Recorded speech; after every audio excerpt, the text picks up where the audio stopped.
Hello, welcome to the Africa Briefing podcast, where we discuss everything African.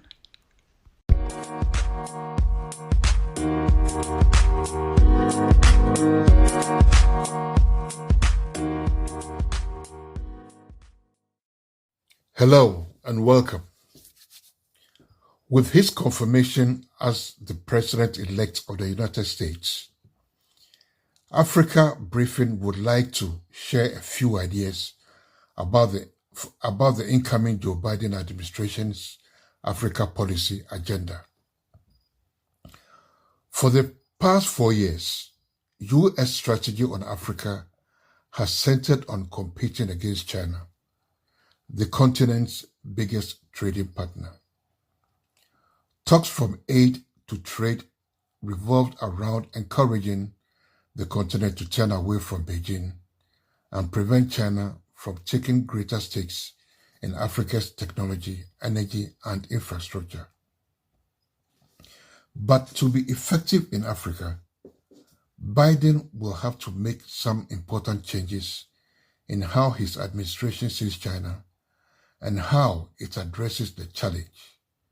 In our opinion, the U.S. approach to the Chinese in Africa until now has been an abject failure. And to be fair, this isn't just President Trump or Secretary of State Mike Pompeo's fault. The Obama administration's policies were equally ineffective. We at Africa Briefing make the following suggestions to help correct decades of misguided strategies. 1.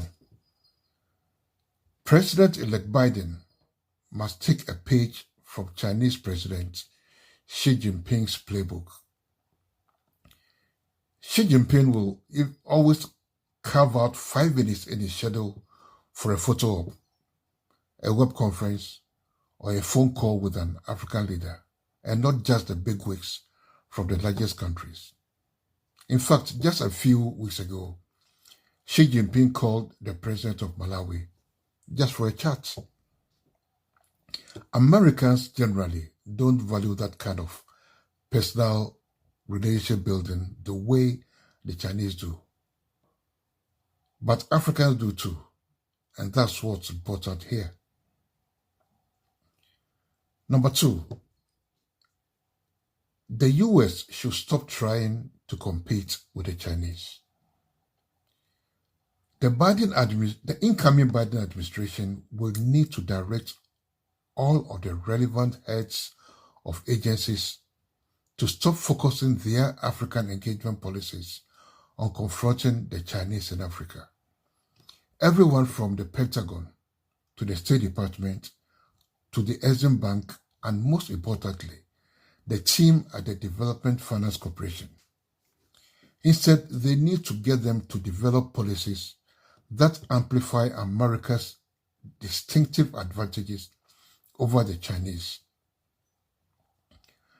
The U.S. will never be able to compete with the Chinese on financing large-scale infrastructure, subsidizing private industry, or even the whole-of-government approach that Beijing brings to its diplomacy in Africa.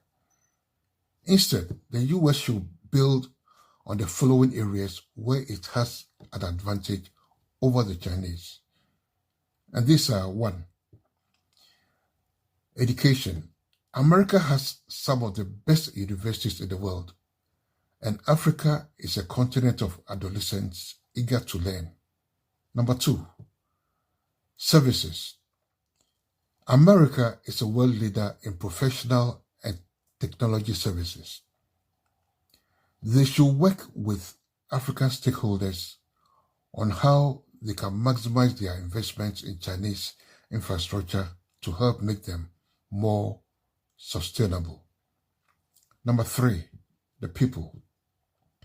America has a long and complicated history with Africa, and despite all the negativity, from slavery to Trump's shitholes, brand America remains incredibly durable on the continent.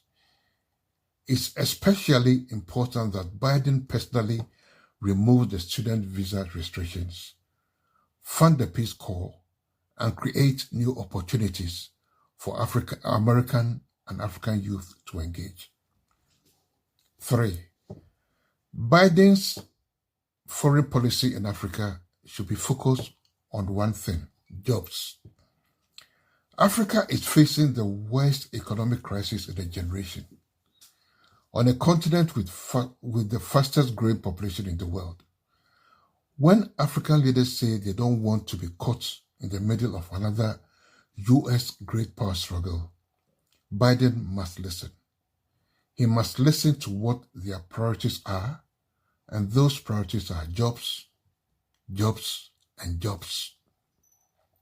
No one wants to hear any more American diatribes about Chinese debt traps, Huawei, or the dangers of the Belt and Road Initiative.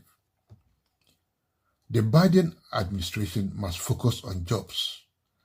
The Commerce and Treasury Departments should help African stakeholders to negotiate better loan deals and improve transparency to help attract more foreign direct investments. The State Department should also help to advocate for small business interests around the world. The Africa Growth and Opportunity Act, AGOA, also needs to be renewed and expanded by Biden's administration. Number 4, America should take the lead on the debt crisis. Many of Africa's largest economies are sinking fast under the weight of unsustainable debt loads.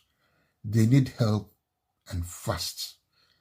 The Trump administration abdicated the U.S.'s traditional leadership role in international development finance, and Biden must urgently correct this anomaly. Number 1, work with the financial services industry and Congress to relax fiduciary requirements to give pension funds, asset managers, and other private creditors more flexibility in negotiating debt restructuring settlements. 2, work with Paris Club lenders to set an example by publishing all African loan data, including terms and interest rates, in an easily accessible database, and then publicly challenge the Chinese government to do the same. Number 3, Biden should personally lead the effort to provide African finance ministers with the liquidity and debt relief, not suspension, but actual relief that they've been asking for over the past 7 months.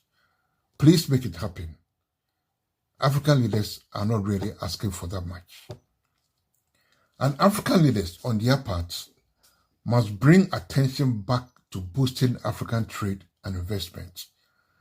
The African Continental Free Trade Area Agreement, set for launch on 1st January 2021, provides a valuable roadmap. Beyond courting the White House, Africa's policymakers should focus on taking advantage of this unprecedented opportunity to boost their post-pandemic economies from within. Thank you for listening. And for a credible source of news, views, analysis, and commentary on Africa, please visit www.africabriefing.org. Stay safe and keep hope alive.